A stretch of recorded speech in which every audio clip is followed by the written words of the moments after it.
भगवान यहां लिखा है सारी दुनिया सुख के लिए कर्म करती है, सारी दुनिया सुख के पीछे भाग रही है, पर मिलता क्या है? दुख। एक स्त्री, एक पति पत्नी थी, वो पति पत्नी बड़े प्रेम से रहा करते थे। शादी के 4 साल हो गए, कोई संतान नहीं हुई। संतान नहीं हुई तो वो बड़े परेशान रहने लग गए।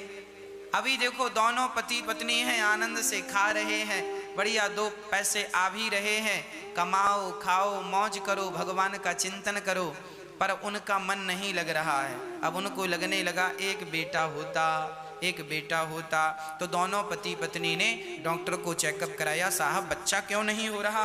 डॉक्टर ने कहा थोड़ी सी कमी है, जरा सी दवाई खा लेना ठीक हो जाएगा। डॉक्टर ने दवाई दी, कुछ समय बाद वो स्त्री गर्भवती हुई और समय आया तो सुंदर सा एक बच्चा हुआ, बेटा हुआ। आहा हा, अब तो घर में खूब खुशियां मनाई गई, लड्डू बांटे गए, वो नाच गाना चल रहा, बधाई हो बेटा हुआ, खूब मौज से मजा आ रहा, बेटा हुआ।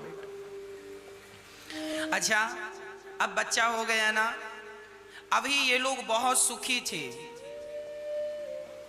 कि कोई टेंशन नहीं। अब इन्होंने बच्चा क्यों किया है? बच्चा इसलिए किया ताकि इन्हें सुख मिले। चलो देखते हैं। छोटा सा बच्चा माँ की तरफ देखता है, माँ बड़ी प्रसन्न होती है, पापा पापा कहता है, पिता प्रसन्न होता है, तोतली तोतली भाषा बोलता है, माँ बाप का दिल लुभा लेता है, आनंद देता है। वो बच्चा छोटे से बड़ा हुआ और बड़ा हुआ तो पढ़ने स्कूल गया, पढ़ लिख करके आया, बढ़िया ऑफिसर बन गया, बड़ा हो गया, बढ़िया बड़ी सुंदर जॉब लग गई सरकारी, वो 50,000 रुपये महीना वो बच्चा कमाने लगा। माँ बाप को बड़ा सुख मिल रहा है, सुंदर है, लड़कपन से लेकर अभी तक बहुत सुख मिला है ना। वो बढ़िया 50,000 रुपये महीने कमा रहा है, माँ बाप बहुत सुखी हैं, चलो मेरा बेटा सेटल हो गया। अब बढ़िया सा इसका दुल्हन लाते हैं, बढ़िया सी लड़की देखी, विवाह कर दिया। वो विवाह किया तो बहू भी ठीक ठाक है, आज्ञाकारी है, कोई दिक्कत नहीं है, परंतु अचानक बेटे को जाना पड़ा, काम के सिलसिले में किसी और शहर में जाना पड़ा। अब माता पिता इस शहर में हैं और बहू बेटा दूसरे शहर चले गए। दोनों अच्छे थे, बेटा भी अच्छा था, बहू भी अच्छी थी, सब बढ़िया था। अब दूरियां हो गई। अब वैसा ही हाल हो गया जैसा बच्चा होने के पहले था। बच्चा नहीं हुआ तब भी अकेले थे और अब बच्चा है फिर भी अकेले। अब बेटा से माँ कहती है, बेटा, अब बेटा थोड़ा और प्रमोशन में चला गया और बड़े शहर चला गया। हर 2 साल में वो स्थान बदलता। वो कहता, माँ तुम मेरे पास आ जाओ, पिताजी मेरे पास आओ, यहीं रहो। पर माता पिता कहते हैं, बेटा तुम हर 2 साल में बदल जाते हो अपना शहर, हम कहाँ कहाँ तुम्हारे पीछे भागेंगे। एक काम करो, तुम अभी प्रमोशन मत लो, जितनी सैलरी थी उतनी लेके इसी शहर में पहले की तरह आ जाओ, प्रमोशन का लोभ मत करो। जब हम दोनों मर जाएंगे तब फिर आप खूब प्रमोशन लेके जहाँ मन करे चले जाना। बेटे को समझाया कि प्रमोशन मत लो, यहीं रहो हमारे पास आंखों के सामने। बेटा बोला, ना माँ, मेरे कैरियर का सवाल है, प्रमोशन लेना पड़ेगा।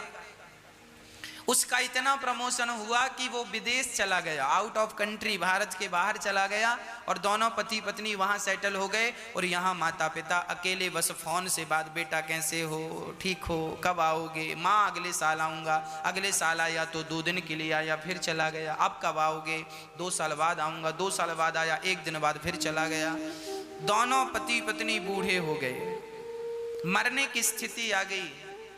अब तो रोटी बनाई नहीं जाती, गिलास भर पानी उठाया नहीं जाता, शरीर जर्जर हो गया। एक इच्छा है कि बेटा पास होता, नाती पोते पास होते, इनको देखती और बुढ़ापा आनंद से गुजरता, मौत भी अच्छे से होती, पर ये सब कहाँ संभव था।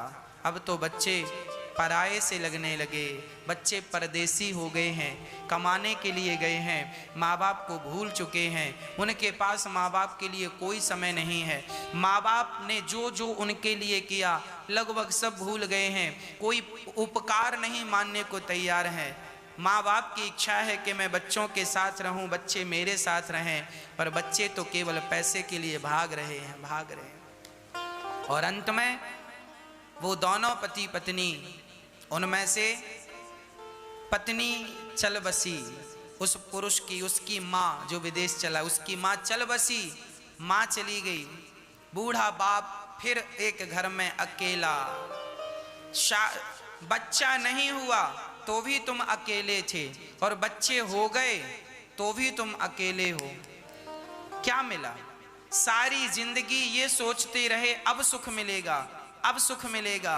सुख के इंतजार में बाल पक गए, दांत गिर गए, बुढ़ापा आ गया, मौत आ गई, पर सुख नहीं आया। कहो सरकार, यही हाल है संसार के कि नहीं? इसलिए कहता हूं, सुख चाहते हो, हम ये बिल्कुल नहीं कहते कि बच्चों को जन्म ना दो, बच्चे हों, पढ़ाओ लिखाओ, संस्कारी बना दो, पर बच्चों के भरोसे मत रहो। ये बच्चों से जो प्यार है तुम्हारा, यही प्रेम, ये बच्चों का प्यार कल को तुम्हें रुलाएगा, तुम्हें कष्ट देगा। जितने जल्दी हो सके बच्चों का विवाह कर दो, और बच्चों से धीरे धीरे ये जो तुम्हारे प्रेम के तार जुड़ गए थे, इन प्रेम के तारों को विवेक की पिंचिस से काटना शुरू कर दो। यदि ये विवेक ज्ञान से यदि ये प्रेम के तार कट गए, तो ये तार काट के फिर भगवान की तरफ जोड़ देना, तो प्रेम भगवान से हो जाएगा, फिर रोना नहीं पड़ेगा।